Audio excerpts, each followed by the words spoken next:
Good morning all the friends.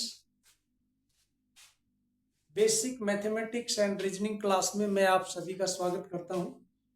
तो दोस्तों, आज का हमारा बहुत ही प्यारा क्वेश्चन है जो साइड्स और इंडिसेस से रिलेटेड है, जिसको हिंदी में करनी और घातांक बोलते हैं। देखिए क्वेश्चन क्या दे रखा है, 9/4 raised to power x into 8/27 raised to power x minus 1 is equal to 2/3 हो तो हमने x की वैल्यू फाइंड आउट कर दी। ये दोस्तों एसएससी जीडी के अंदर पूछा हुआ क्वेश्चन है। देखिए, इसको करने के लिए दोस्तों हमारे पास दो मेथड है। एक मेथड तो है ऑप्शन मेथड और सेकंड जो मेथड है वो रूल के अकॉर्डिंग है। तो हम दोनों करेंगे।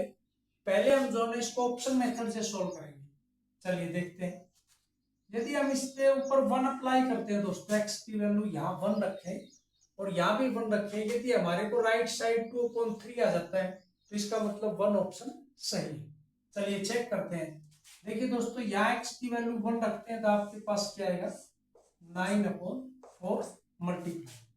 और यदि आप यहाँ 1 रखते हो दोस्तों तो 1 माइनस 1 0 हो गया और समथिंग रेज टू पावर 0 हमेशा 1 होता है। तो इसका मतलब ये अगर 9/4 इंटू 1 जो कि राइट साइड के बराबर नहीं हो सकता। 9/4 नहीं है, राइट साइड में क्या है 2/3, तो हमारा पहला ऑप्शन कट हो।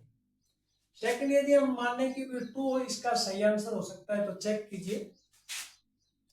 यदि हम दोस्तों 2 रखते हैं तो 9/4 रेज टू पावर 2 मल्टीप्लाई, यहां यदि आपने 2 रखा तो 2 माइनस 1 क्या आ जाएगा 1। 1 का मतलब क्या हुआ 8/27। तो दोस्तों इसको हम सॉल्व करके देखेंगे। यदि 2/3 आता है तो हमारा राइट आंसर 2 बन जाएगा। चलिए चेक करते हैं। 9 का स्क्वायर आ जाएगा दोस्तों 81 और 4 का स्क्वायर आ जाएगा 16। यदि इसको हम 8/27 से मल्टीप्लाई करें तो देखिए क्या बनता है। 8 से काटते हैं दोस्तों, 8 दूनी 16, 9 से काटे आपने 9 किया 27 और 9 नहीं 81, और 3 से काटा तो 3 किया 9, यानी आपका आंसर क्या है 3/2। जबकि हमारे पास राइट ऑप्शन क्या है, राइट में जो ऑप्शन दे रखा है वो 2/3 है। यहाँ क्या आया 3/2, यानी इसका मतलब 2 भी नहीं हो सकता। तो हम 3 को चेक करके देखते हैं दोस्तों। यहाँ 3 रखते हो तो ये हो जाएगा 9/3, यानी 9 को कितनी बार लिख सकता हूं मैं 3 टाइम। और अपॉन में क्या आ गया दोस्तों 4 मल्टीप्लाई 4 मल्टीप्लाई 4। और ऐसे ही आपने यदि 3 रखा तो 3 माइनस 1 क्या हो जाएगा 2 हो जाएगा दोस्तों। 2 का मतलब हुआ कि 8 की पावर 2 और 8 की पावर 2 को आप लिख सकते हो 8 मल्टीप्लाई 8 और नीचे क्या है 27 मल्टीप्लाई 27। यदि हम इसकी कैलकुलेशन को चेक करके देखें तो देखिए क्या बनता है। देखो दोस्तों 4 दूनी 8 और ये से ये कट गया 4 दूनी 8 और ये 2 दूनी 4, ये इससे हट जाएगा। 9 से काटोगे तो दोस्तों ये 9 या 27 हो जाएगा और ऐसे ये 9 से काटोगे तो ये भी 9 या 27 हो जाएगा और 3 या 9 करोगे तो ये इससे कैंसिल। मीन्स क्या आ गया इसकी वैल्यू 1 आई। तो इसका मतलब हमारा जो राइट ऑप्शन है दोस्तों वो क्या है, राइट साइड 2/3 है, जो इसकी कैलकुलेशन करने से भी नहीं है। इसका मतलब सी की वैल्यू 3 भी नहीं हो सकती। तो वैसे इसमें लास्ट ऑप्शन क्या बच गया दोस्तों 4, तो 4 इसका राइट आंसर है। तो ये तो हुआ दोस्तों ऑप्शन मेथड। अब हम इसको जो है ना रूल मेथड से और करेंगे दोस्तों। यदि रूल से करना पड़ जाए तो इसको कैसे सोल्व करेंगे,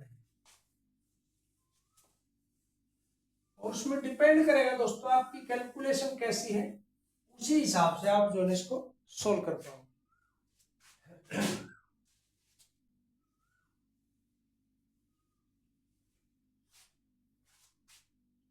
चलिए दोस्तों, अब हम रूल के अकॉर्डिंग चलते हैं। रूल क्या है, पावर एंड साइड्स का मैं रूल लिख देता हूं पहले।